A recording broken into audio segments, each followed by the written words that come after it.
जिस तरह अमेरिकी सरकार की भारत के ऊपर 50% टैरिफ लगाए जाने पर लगातार भारत के अलग अलग राज्यों में लगातार विरोध हो रहा है। साथ ही बड़े पैमाने पर ऑनलाइन ट्रेडिंग भी होती है अलग अलग प्लेटफॉर्म से। इससे इस पर व्यापारी कैसे निर्णय लेंगे?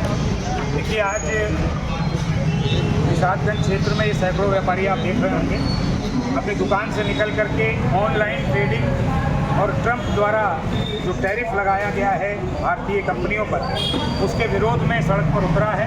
हमने अमेरिकन सामानों के भी यहाँ पर देखा, आपने होली जलाई, उनके बहिष्कार का संकल्प लिया। और ये विश्वासपूर्वक हम कह सकते हैं कि अभी तक जो भारतीय कोलगेट इस्तेमाल कर रहा था, पेप्सी कोला इस्तेमाल कर रहा था, मैकडोनल्ड का पिज्ज़ा खा रहा था या KFC में जा करके अमेरिकन कंपनियों का सामान इस्तेमाल कर रहा था, आज और कई दिन पूर्व से जब से हम लोगों ने ये निश्चय किया है कि अमेरिकी जो दादागिरी है उसको स्वीकार नहीं करेंगे, तो हम दोनों बातें कहते हैं देश से, प्रदेश से और लखनऊ से और तमाम जनता से कि पहले तो बाज़ार में निकलो, बाज़ार में जाओ और सामान दुकानदार से खरीदो बजाय ऑनलाइन खरीदो। और दूसरा, जो सामान खरीदो मेड इन इंडिया खरीदो, मेक इन इंडिया खरीदो, भारत का बना हुआ सामान खरीदो जिसका इस्तेमाल हम भारत वाले करें और अमेरिका को ये एहसास कराएं कि तुम जो यहाँ पर 140 करोड़ लोगों का फ़ायदा उठा रहे हो, अब नहीं उठाने देंगे। और उसी के बल पर तुमने भारतीयों के ऊपर टैरिफ लगा दिया।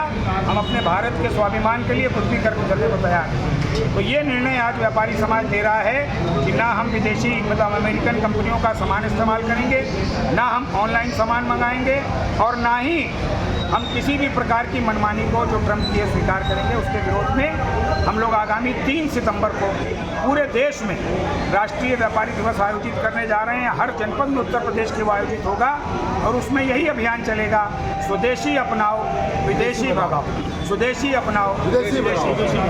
दही छाछ थाली में, पेप्सी कोला नाली में, दही छाछ थाली में, पेप्सी कोला नाली में, दही छाछ थाली में। तो मैं